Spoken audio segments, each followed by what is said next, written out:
ആ തീച്ചൂളയുടെ 7 മടങ്ങാണ് കൂട്ടിയത്. ആ തീച്ചൂളയുടെ മുമ്പിൽ വിശ്വാസത്തിൽ നിന്ന് ഒരണവിട പോലും പുറകോട്ട് പോകാതെ സത്യദൈവത്തെ ഉയർത്തിപ്പിടിക്കുവാൻ ആ ഭക്തന്മാർ തീരുമാനിച്ചത് മൂലം അദർശനായ ദൈവത്തിൻ്റെ കരം ആ തീച്ചൂളയ്ക്കകത്ത് നാലാമനായി ഇറങ്ങി വന്ന് ഒരു കേടുപാട് പോലും പറ്റാതെ അവരെ ആ പ്രതിസന്ധിക്കകത്ത് നിന്ന് കർത്താവ് പുറത്തു കൊണ്ടുവന്ന പോലെ പരിശുദ്ധാത്മാവ് പറയുക, എരിഞ്ഞടങ്ങുന്ന തീച്ചൂളയ്ക്ക് സമാനമായ ചില പ്രതിസന്ധികൾ നമ്മെ തീർത്ത് കളയുമെന്ന്, നമ്മെ ഇല്ലാതാക്കുമെന്ന് പറയുമ്പോൾ അതിൻ്റെ മധ്യത്തിൽ വിശ്വാസത്തിൽ ക്ഷീണിച്ചു പോകാതെ വിശ്വാസത്തിൽ ശക്തിപ്പെട്ട് ആമേൻ ആ സാഹചര്യങ്ങളിൽ നാം പിടിച്ചു നിൽക്കാൻ തയ്യാറായാൽ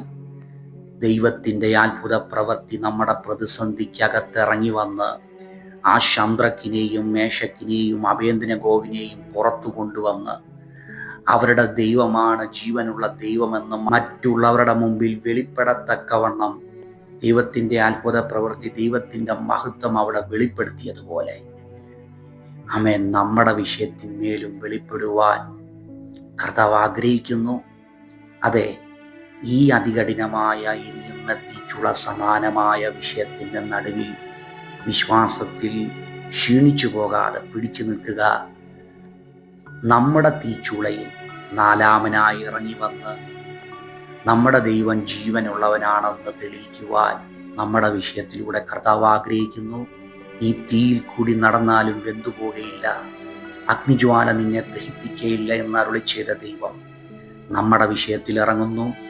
അതെ, ആ തീയുടെ ബലത്തെ കെടുത്തുന്ന ദൈവത്തിൻ്റെ അദൃശ്യ ശക്തിയുടെ കരം നമ്മുടെ വിഷയത്തിൽ ചെയ്യുവാൻ കർത്താവ് ആഗ്രഹിക്കുന്നു.